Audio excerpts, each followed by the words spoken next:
the brain is essentially a self-sensing thing, in my opinion. Um, there's a lot of talk about, consciousness being a product of kind of higher level thinking and something. Humans become conscious because they are thinking now something that they didn't used to be thinking. But I think that at its basic functionality, the brain is just sensing itself. It's just sort of what it's doing all of the literal time. And I say that because, neurons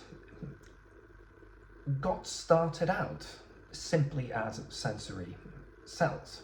They would detect something on one end, and then they would output for some reaction in the other end. We still have organisms on the planet and that do have a nervous system, but don't actually have brains. A jellyfish, for instance, doesn't have a brain, but it does have an intricate nervous system, a neural network that's running throughout the organism. And that network is essentially about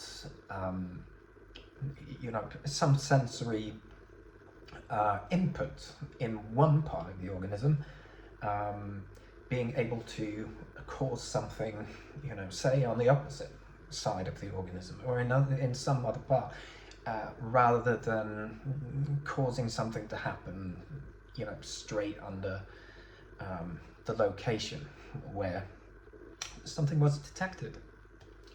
But like I was saying, jellyfish don't have a brain. They're much too simple for that. So let's make a brain.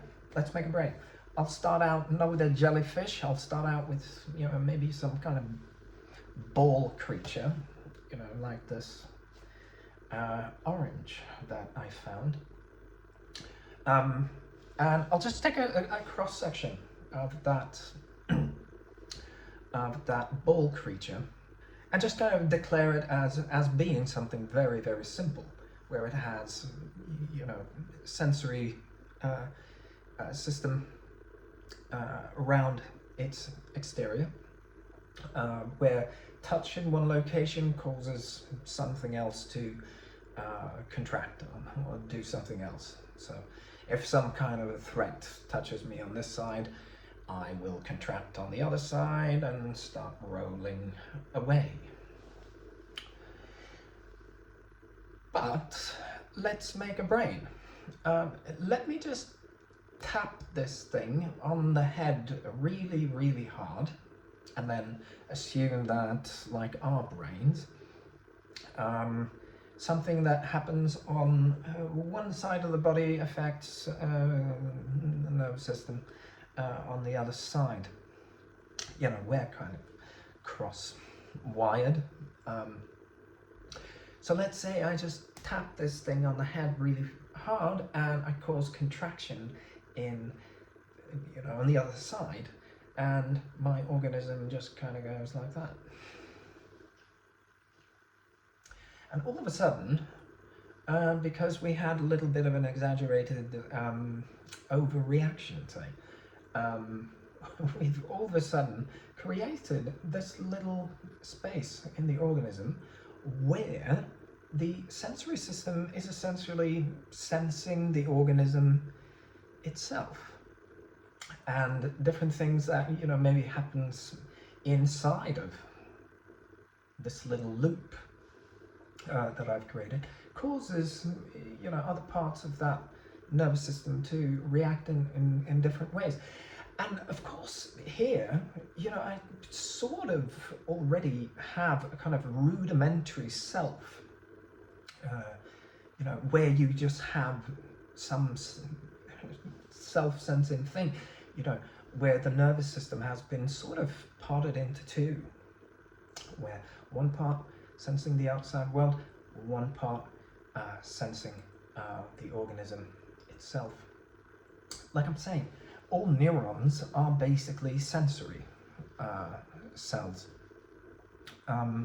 And I think that, whether you arrange them in a circle around an organism or you arrange them in this big lump or soup, that is a brain, they essentially still do the same thing.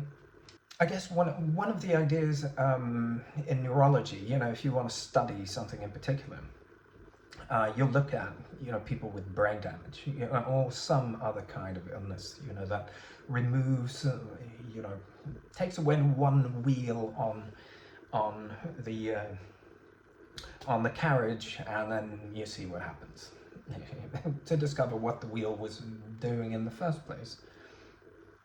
And although it isn't strictly a neurological disease, we could look at schizophrenia, where the main symptom is essentially that the organism loses the power to distinguish between what is happening in here and what is happening out here.